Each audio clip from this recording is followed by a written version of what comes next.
सिर्फ इसलिए कि उन्होंने झूठ बोलने से मना किया था। आ रहा है, वो जानते थे इस काम में क्या होगा। पर्वत का भार उनकी पीठ पर होगा, दोनों तरफ से खिंचाई होगी, उनका शरीर टूटेगा, उनके घाव होंगे, उनका जहर बाहर निकलेगा।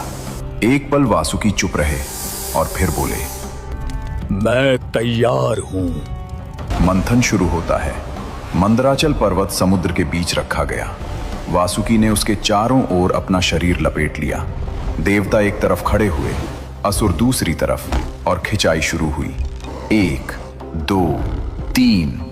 पर्वत घूमा, समुद्र हिला, लेकिन साथ ही वासुकी का दर्द शुरू हुआ।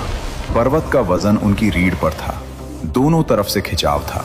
उनका शरीर जगह जगह से छिल रहा था, लेकिन वो कुछ नहीं बोले, चुपचाप सहते रहे। भगवान विष्णु ने एक चतुर योजना बनाई थी। उन्होंने देवताओं से कहा, वासुकी की पूंछ की तरफ खड़े रहो। असुरों ने सोचा, हम तो सिर की तरफ रहेंगे, सिर में शक्ति होती है, हम ज्यादा ताकत से खींचेंगे। उन्हें नहीं पता था विष्णु ने उन्हें फंसा दिया था। जैसे जैसे मंथन तेज हुआ, वासुकी के मुंह से धुआं निकलने लगा, आग के गोले निकलने लगे और वो सीधे असुरों के मुंह पर जा रहे थे। असुर जलने लगे, भागने लगे, चिल्लाने लगे, लेकिन वासुकी को पता भी नहीं था कि उनका दर्द देवताओं की रक्षा कर रहा है, उनकी तकलीफ किसी के काम आ रही है। मंथन होता रहा, एक के बाद एक अद्भुत अकल्पनीय चीजें निकलने लगी। कामधेनु, वो गाय जो हर इच्छा पूरी करती है, उच्चैश्रवा, 7 मुखों वाला दिव्य घोड़ा, ऐरावत, 4 सूंड वाला श्वेत हाथी जो इंद्र का वाहन बना, कल्प वृक्ष, वो पेड़ जिसके नीचे बैठने से हर कामना पूरी होती है, रंभा जैसी अप्सराएं जिन्होंने स्वर्ग को सजाया, मां लक्ष्मी जो विष्णु जी की संगिनी बनी, धन्वंतरी, देवताओं के वैद्य, हाथ में अमृत का कलश लिए। एक से बढ़कर एक रत्न निकल रहे थे। देवता प्रसन्न थे, लेकिन तभी कुछ और निकला, कुछ ऐसा जिसे देखकर देवता और असुर दोनों कांप गए। हलाहल, महाविष। समुद्र की सतह काली पड़ने लगी। एक अजीब गंध आई, ऐसी जो नाक और फेफड़े जला दे।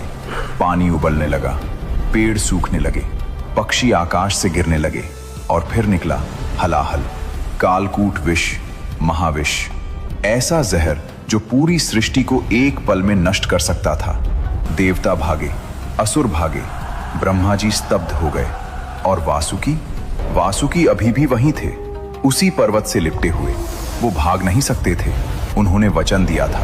उन्होंने उस हलाहल की गंध महसूस की, उनका पूरा शरीर जल रहा था, लेकिन वो नहीं हिले। सब चिल्लाएं, इसे कौन रोकेगा? और तब एक ही नाम गूंजा, शिव। भगवान शिव आगे आए। मां पार्वती घबराई हुई, आंखों में चिंता। शिव ने वो हलाहल अपनी हथेली में लिया। देवताओं की सांसें रुक गईं और शिव ने वो हलाहल पी लिया। मां पार्वती ने तुरंत उनका कंठ थाम लिया। जहर नीचे नहीं उतरा, वो जहर शिव के कंठ में ही रुक गया और उनका कंठ नीला पड़ गया। इसीलिए महादेव को नीलकंठ कहते हैं, उस दिन से आज तक।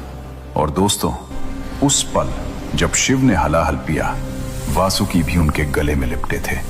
उन्होंने भी वो जहर महसूस किया। समुद्र मंथन का दर्द अलग था, लेकिन अपने भगवान को जहर पीते देखने का दर्द वो और भी गहरा था। वासुकी की आंखें भर आईं। उन्होंने शिव को और कसकर थाम लिया, जैसे कह रहे हों, प्रभु,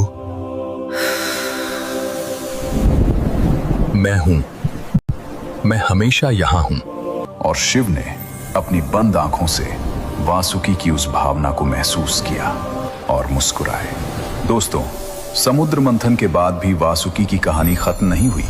एक बार ब्रह्मा जी ने 3 असुरों, तारकाक्ष, विद्युन्माली और कमलाक्ष को वरदान दिया था। इन तीनों ने 3 नगर बनाए, सोने का, चांदी का और लोहे का। ये तीनों नगर मिलकर त्रिपुर कहलाए। वरदान था कि ये तीनों नगर जब एक सीध में आए तभी नष्ट हो सकते हैं, और ये काम सिर्फ एक ही बाण से होगा। असुर अत्याचार करने लगे, देवता फिर परेशान हुए। भगवान शिव ने त्रिपुर नष्ट करने का निश्चय किया। उन्होंने अपना विशाल धनुष उठाया, लेकिन धनुष की डोरी नहीं थी।